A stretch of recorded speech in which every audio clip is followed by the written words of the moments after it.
Bienvenue sur la scène agro, un balado produit par Agro-Québec et présenté par FAC pour faire rayonner l'industrie agroalimentaire d'ici. Bonne écoute. Ici Lionel Levac. Le Conseil des appellations réservées et des termes valorisants a plusieurs mandats importants, dont celui de la surveillance des appellations et des termes protégés. Le processus permettant l'attribution d'appellations est rigoureux et le CAR-TV le complète par une surveillance assidue du marché. Question d'éviter des pratiques qui compromettraient l'intégrité des produits ou même des fraudes. J'ai discuté du rôle de surveillance du CAR-TV avec la coordonnatrice de ce service, Geneviève Arsenault. Voici mon reportage. Les produits pour lesquels une appellation officielle a été accordée et ceux auxquels on peut accoler un terme valorisant répondent à des critères et conditions qui ont justement été exigés dans le processus de reconnaissance. L'opération est sérieuse et minutieuse. Le Conseil des appellations réservées et des termes valorisants, après analyse, confie à un organisme de certification qui l'aura accrédité pour le faire le mandat de vérifier que les produits pour lesquels on demande une appellation ou un terme valorisant sont bel et bien ce que les groupes demandeurs affirment qu'ils sont. Une fois reconnus, les appellations et termes valorisants se retrouvent accolés aux produits sur le marché. Au CAR-TV, on poursuit le travail en surveillant justement ce qui se passe sur le marché. Les produits ont-ils toujours l'intégrité qui a permis de les certifier et certaines pratiques de marchands ou d'ateliers alimentaires viennent-elles fausser le jeu? J'ai discuté du rôle de surveillance du CAR-TV. Geneviève Arsenault, coordonnatrice du service de surveillance du Conseil des appellations réservées et des termes valorisants. Le CAR-TV, comme on dit couramment, joue un rôle principal dont on parle souvent, qui est celui de reconnaître et de typer précisément des produits de façon à ce qu'on ne les copie pas indûment. Là. Je résume ça comme ça. Là. Mais il y a aussi, de la part du CAR-TV, un rôle d'inspection. C'est un rôle important quand même. Oui, effectivement, c'est un rôle prévu à la loi, la LARTV, la loi sur les appellations réservées et les termes valorisants. Donc, on a le mandat de surveiller l'utilisation des appellations réservées par tous les maillons de la chaîne alimentaire là, sur le territoire québécois. C'est un des éléments de l'écosystème général de reconnaissance d'appellation pour des produits ou de termes valorisants. Là. Ça fait partie du mandat. Effectivement, ça fait partie du mandat. Donc, pour vous assurer de la conformité des produits et des contextes entourant ces produits-là, vous devez faire des vérifications. Bien sûr, il y a le travail en amont de la part des certificateurs qui sont accrédités, si on veut, par le CAR-TV, mais ultimement, c'est le CAR-TV qui inspecte ce qui se retrouve sur le marché avec des appellations. Oui, effectivement, comme vous le dites, les certificateurs ont le mandat de s'assurer que les entreprises qui demandent une certification soient conformes aux normes et au cahier des charges. Nous, on a le mandat de notre côté de s'assurer que tous les maillons de la chaîne qui vont utiliser les appellations, que ce soit dans la publicité Internet ou la publicité en magasin ou autre, le fassent conformément à la loi sur les appellations et que lorsqu'une appellation est utilisée sur un produit, elle est sur un produit qui a été certifié par les certificateurs accrédités. Vous avez parlé d'Internet, on va y revenir parce que c'est un travail de vigie, de surveillance aussi qui se fait par l'Internet. Mais les inspections, à la base, ça se fait dans les commerces, dans les ateliers essentiellement? On a un programme d'inspection qui est basé sur la gestion du risque, un programme annuel qui va viser les détaillants, les grossistes, certaines fois même les restaurateurs. Donc, toute personne qui est susceptible d'utiliser les appellations font partie de notre programme de surveillance. On a aussi un système de gestion des plaintes et on fait également effectivement de la vigie sur Internet pour vérifier l'utilisation là, des appellations par les entreprises via leurs réseaux sociaux, leurs pages web ou autres. Parce qu'effectivement, aujourd'hui, il y a beaucoup d'informations qui circulent ou d'informations qui est transmise par l'intermédiaire de l'Internet, des réseaux sociaux, etc. là.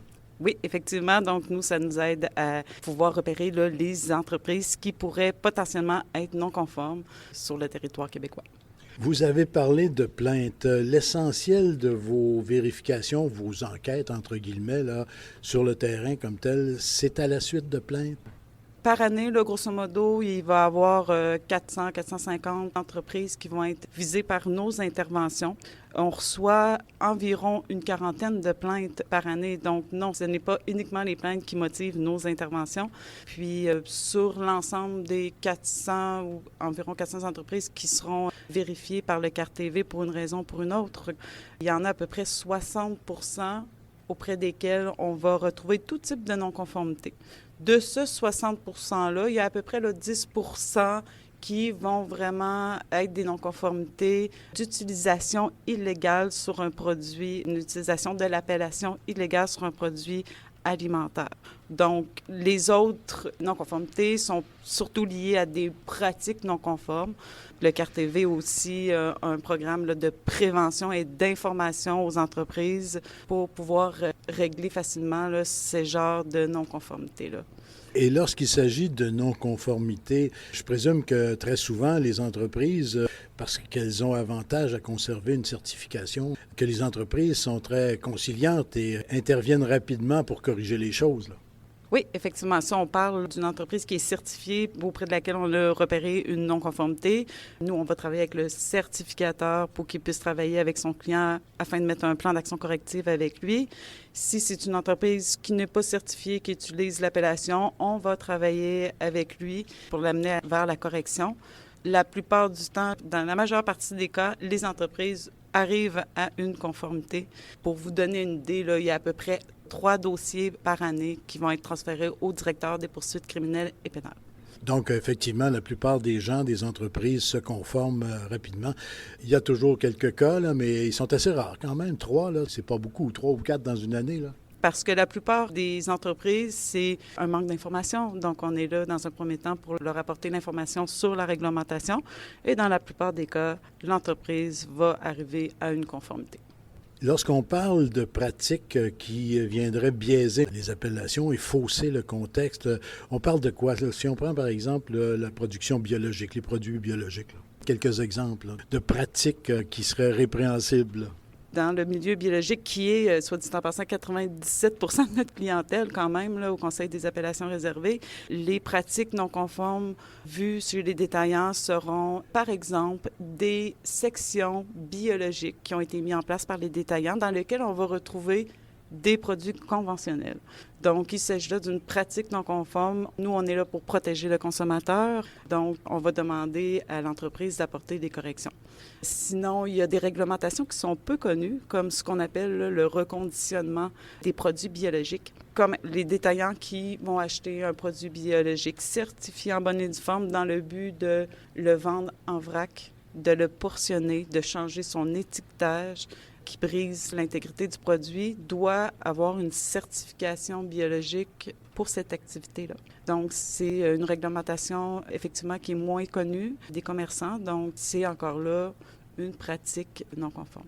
Là, on parle du biologique, bien sûr, mais le même principe va s'appliquer à tous les autres produits qui, sans être biologiques, sont l'objet d'une appellation, d'une identification géographique protégée ou d'un terme valorisant, là.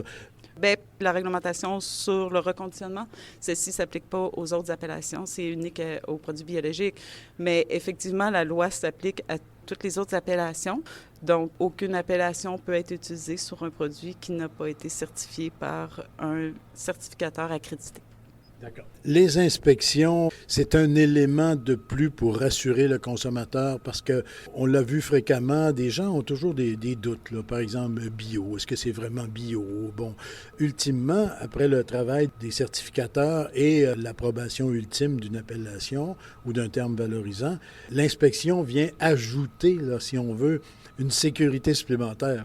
Oui, on vient sceller le système en s'assurant que ce qu'on retrouve sur le marché sont des produits conformes. Et puis, on vient s'assurer également, comme je l'ai dit, que les entreprises aussi n'induisent pas en erreur le consommateur. Donc, oui, ça vient ajouter une couche de plus, si on peut dire, sur tout ce système-là d'accréditation des certificateurs et de certification des produits d'appellation. On a parlé tantôt des plaintes, il y en a quand même pas énormément qui viennent du public, là, peut-être une quarantaine par année autour de ça, mais ça demeure un moyen de se rassurer sans que ce soit une plainte. On peut faire un appel à information auprès du CAR-TV, là. Oui, donc via notre site Internet, toute personne du public peut soit déposer une demande d'information ou un signalement, et tout signalement sera considéré, vérifié et regardé là, de près par les services de surveillance. Au Québec, est-ce qu'on a un système qui est exclusif, si on parle particulièrement de la vérification en bout de ligne du processus, là? Contrairement à certaines autres provinces du Canada, on a un système, une loi qui vient protéger l'utilisation des appellations dont fait partie les produits biologiques. Ce n'est pas le cas dans toutes les provinces canadiennes. Donc, par exemple, en Ontario, il n'y a pas de loi provinciale qui vient protéger l'utilisation de l'appellation biologique sur les produits qui sont vendus localement. Donc, l'Agence canadienne d'inspection des aliments est responsable d'appliquer sa loi sur les produits biologiques, sur le commerce interprovincial et international seulement. Donc, au Québec, on a effectivement une couche de plus qui vient s'appliquer avec la loi sur les appellations réservées des termes valorisants. On aurait des pommes ou des pommes de terre biologiques, soi-disant biologiques en Ontario, ou identifiées comme étant biologiques, mais il n'y a pas d'organisme qui vient certifier qu'effectivement, ces produits-là sont biologiques. Si les pommes ne sortent pas de la province, effectivement, non, ils n'ont aucune loi qui régit et qui exige une certification pour l'utilisation de l'appellation. Donc, on peut dire que quand même, au Québec, on est bien équipé. Le système couvre assez largement le spectre, si on veut, de la sécurité des appellations et des termes valorisants, là. Effectivement, avec la loi sur les appellations réservées et les termes valorisants, on s'assure que les consommateurs soient protégés contre les utilisations frauduleuses des appellations. Donc, on s'en assure jusqu'aux consommateurs. On s'assure qu'il y a une traçabilité des produits qui puisse être faite jusqu'à la pomme vendue à l'unité. Un petit aparté comme ça, lorsqu'on parle de pratiques particulières, si un commerçant reçoit une caisse de pommes, justement, pour reprendre l'exemple des pommes, la caisse est indiquée, est marquée biologique, mais si on vend à l'unité, il faut que chacun des fruits soit identifié. Effectivement, oui. Donc, les commerçants, les détaillants qui veulent vendre des fruits et légumes à l'unité peuvent le faire hors certification. Toutefois, il faut assurer la traçabilité et le fruit ou le légume qui sera vendu à l'unité doit être muni d'une étiquette avec certaines mentions minimales là, requises pour assurer la traçabilité de cet aliment-là. Bien, Madame Arsenault, merci beaucoup. Et pour les gens qui nous écoutent, le bruit de fond, il faut dire qu'on est à l'entrée d'une épicerie, justement, un de vos lieux de travail. Oui, tout à fait. Merci beaucoup. Merci beaucoup. Ici Lionel Levac. Les appellations réservées et les termes valorisants sont des outils fort intéressants pour les producteurs et les artisans qui les obtiennent. Ces personnes ont tout avantage à ce que le marché n'offre pas de copie ou que l'utilisation de leurs produits vienne fausser leur qualité d'origine. Et le consommateur, lui, veut être assuré de l'intégrité de ce qu'il achète. La surveillance du CAR-TV veut donc compléter le train de mesures garantissant que les appellations et les termes valorisants reconnaissent bel et bien les produits visés. Au revoir. Vous avez aimé ce contenu? Suivez la Scène Agro pour rester à l'affût de l'actualité agroalimentaire.